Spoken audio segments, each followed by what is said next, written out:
Hey everybody, Bama Grits. I've been doing some work today outside, so y'all have to excuse the way I look. Plus I went to the doctor and I promptly fell trying to walk backwards with the walker. Don't do that unless you have backup mirrors on your walker. I just thought I could walk instead of unloading the wheelchair, and I busted it. I'm telling you, my head hit the concrete. It wasn't pretty. My pants was wet, my knees, my elbows, everything. But anyway, that's not what I want to talk to you about. I was in a Bible study this morning. Excuse me, I'm looking up something on my computer. A Bible Devo this morning. That's a devotional for you who don't know. And we were given a challenge, okay? And see my sign back there, y'all, Bama Grits? Don't you love it? My son had that made for me for Mother's Day. I absolutely loved it. Anyhow, we were given a challenge to post a picture. So, you know me, I'm going to be an overachiever. And I'm going to post a video because it was really, really good. And the topic of the devotional this morning was on hope. And you know, hope, how many times have you heard somebody say, well, I hope it's going to happen. I got my fingers crossed. I'm going to tell you something. That don't work. Hope is something totally different from what our mind conceives it to be. Hope and faith, again, are two more different things. You know, I went to my pastor one time and I said, you know, those 9 spiritual gifts, I know which one I want. He said, really, Sharon? I said, yes, I do. He said, well, which one is it you want? I said, I want the gift of faith. He said, he just laughed. He said, really? I said, yes, sir. That's what I want. That's the one I want. He said, well, Sharon, it don't work like that. I said, what are you talking about? It don't work like that. He said, that gift of faith is given to you when you really need it. It's not there for everything you want.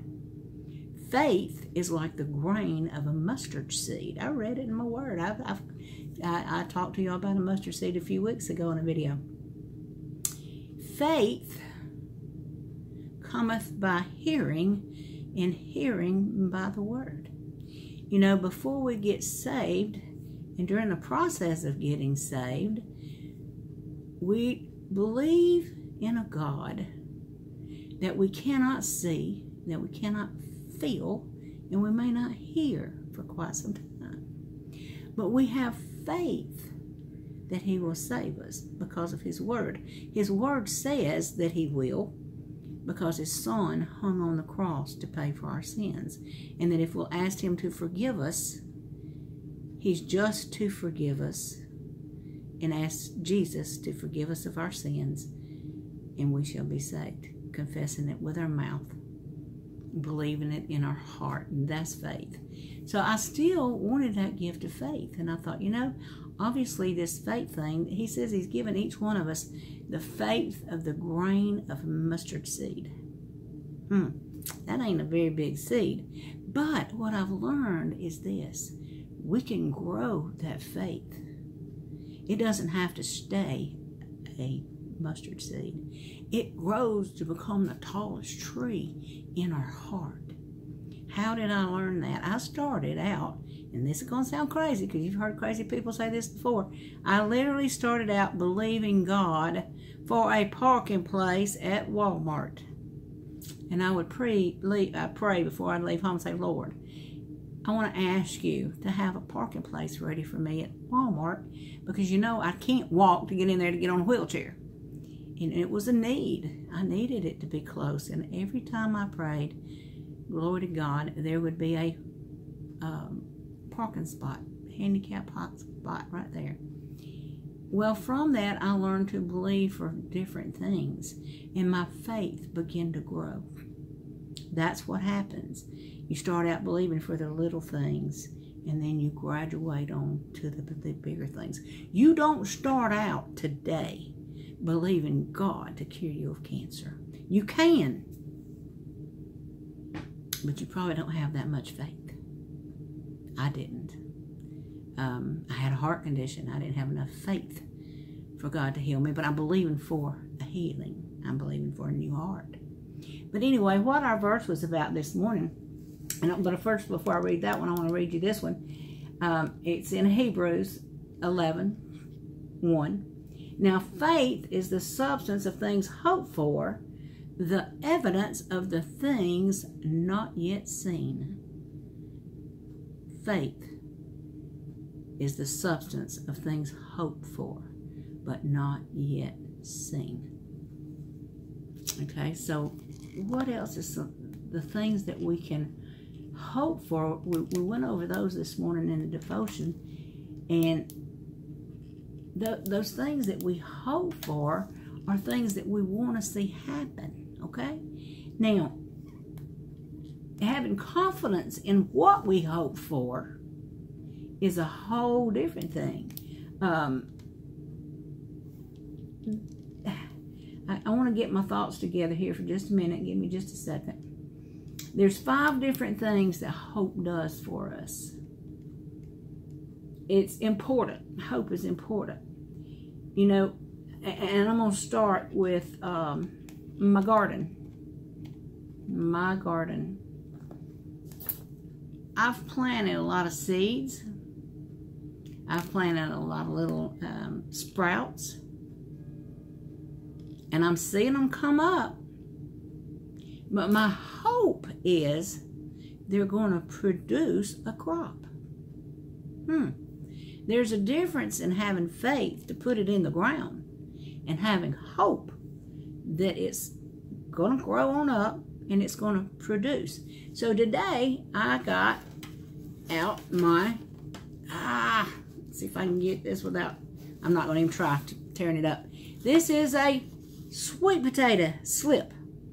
This is grown from sticking your sweet potato in a glass of water, putting 3 little toothpicks around it, letting the shoots grow up out of the potato, which is called a slip. Well, these slips have gotten pretty good size. I've already put, I think, 6 or 8 of them in the ground today. I'm going to put that one, but I saved that for this. A slip, I have hope that a slip will turn into a sweet potato. Why? Because that's what hope is. I'm not crossing my fingers. I'm not thinking that it might happen. I'm expecting it to happen. When we hope for something, we can't just cross our fingers and hope it works. We got to believe that hope is going to work in our lives, in our plants, in our finances, in everything we do. We have to have hope. And I heard the neatest thing. It's something we can feel. We can feel that hope rising up in our spirit. But it's also an intentional choice that we need when our feelings aren't feeling just right. You know, I can go out there and I see my tomato plants have blown over and I best be sticking them because the wind and the rain from Alberto has blown them over. I got to get out there and stick them because I'm having to intentionally believe they're not harmed, that they're going to pop right back up. That's because my feelings aren't being very cooperative when my eyes look at it and say, them fell over. Sometimes we get sucker punched by life. When that happens, the rug gets pulled out from under us. It can take your breath away, people. It can take your breath away. Hopelessness will arise in your circumstances and scream, there's no hope for you, but there is. How many times have you heard somebody say, I've done too many bad things for God to save me? I'm sorry, look at all that dirt on my fingernails. You haven't done anything that God can't save you for. You haven't done anything He can't save you from. Ask me how I know, because I did them all. Every first sin happened in the book of Genesis. The first adultery, the first murder, the first drug, the first drunk, the first abortion, the first everything that ever happened in the book of Genesis. There's a whole book about the book of first. There is nothing under the sun unknown to God that hasn't already happened. So there's nothing that we can do that causes that God can't forgive us of, if we only have hope and believe. I just wanted to share that with you, Kevin. That was a good challenge, and I had to bring faith into it, because hope and faith are two different things. Hope is believing something is going to happen, expecting it when you pray. When you pray, you're hoping your prayer will be answered. Expect it to be answered. That's hope. Just hoping it ain't going to happen. But expecting it to happen is what's going to raise your faith. It's going to cause you to look at it differently. It's going to cause you to see that there's a difference in faith and there's a difference in hope. There's a difference in love. I love you all. I appreciate your listening. Subscribe and like if you want to. I've not made a video in a while, but I do want you to know this channel will never be monetized. I never want to make a dime off of God. Not one thin dime. All I want to do is be able to give to God.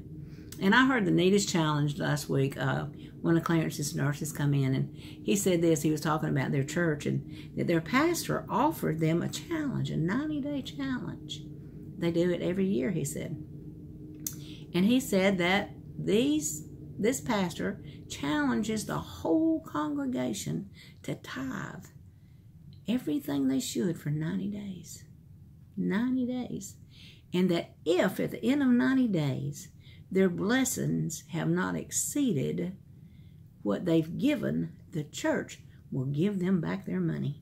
Wow, is that not huge? I'm telling you, I want to tell my pastor about that so bad. I'm not sure how he'd feel about it, but I think it's an awesome thing, because that's the only place in the Word where God says, test me. Test me in this. Bring your whole tithe into the church, and I will pour my blessing. I will open a window, he said, and pour my blessings out on you. He said, test me. It was the only place in the Bible where he ever said, test me. Kevin, I thank you and Heather for what you do. I love you all. I look forward to seeing you in the morning. I was sorry I missed this morning, but I want to get this little video made today just to let you know I did listen to the rewind. It was awesome, and I will talk to you all later. God bless and Godspeed. Bye-bye.